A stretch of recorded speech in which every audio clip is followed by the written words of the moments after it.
बाप बेकरे सापल भूसी हत्या कला जन्म कला पुओ जड़े मद्यप पुओ सापल आक्रमण कर निज बापा को हत्या करथिबा भली एक अभावनीय घटना घटी दिगिपसी ग्राम में। सूचना अनुसार पाटना थाना अंतर्गत साहारपड़ा ब्लॉक दिगिपसी ग्राम में गत राति बाप पुओ मध्य गंडगोल उग्र रूप नहीं।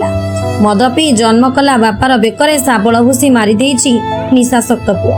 खबर प्रकाश जे दिगिपसी ग्रामर ध्रुव नायक 73 वर्षों सह गत राति 8टा पर निशाशक्त पुओ उद्धव नायक 40 वर्ष मध्य कौन कारण झगड़ा होता। झगड़ा उग्र रूप नेबा परे घरे थिबा एक सापल आनी उद्धव बापा ध्रुवंक बेकरे भूसी देथिला, जहा फଳରେ घटनास्थल ध्रुव प्राण हराइथिले।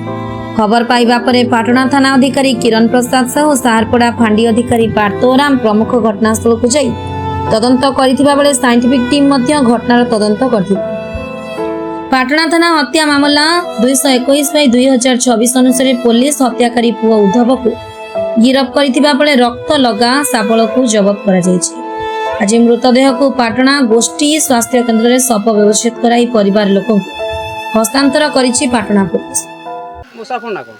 बनवाणी नायक घर दिगपसी कौन काली मोड़ उठे कौन काली कौन से राति 12टा 1टा बेलू से बाप पु शुई से कौन करदेला किस करदेला मुई तो आम टे दूरिया कर ना हठात आम जानी पार्नी आ पुओ बसिक मार दी केमती कौन देखिले क्या आमर खुड़ी जाकर कहला बेला आम धाईक आसनु क्या थाना वाला ये आगे सरपंच को जनानु सरपंच को जनईक से जनइले थाना वाला को कहे देख साबल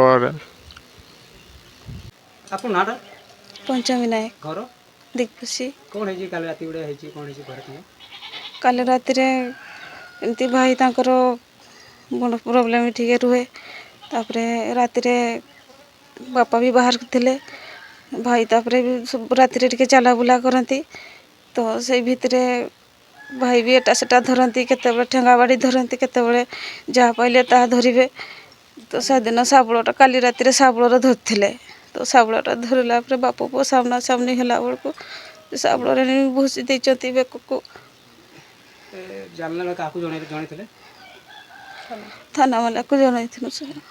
केन्दुझर जिला प्रतिनिधि दशरथ बारिकों रिपोर्ट फास्ट न्यूज ओडिशा।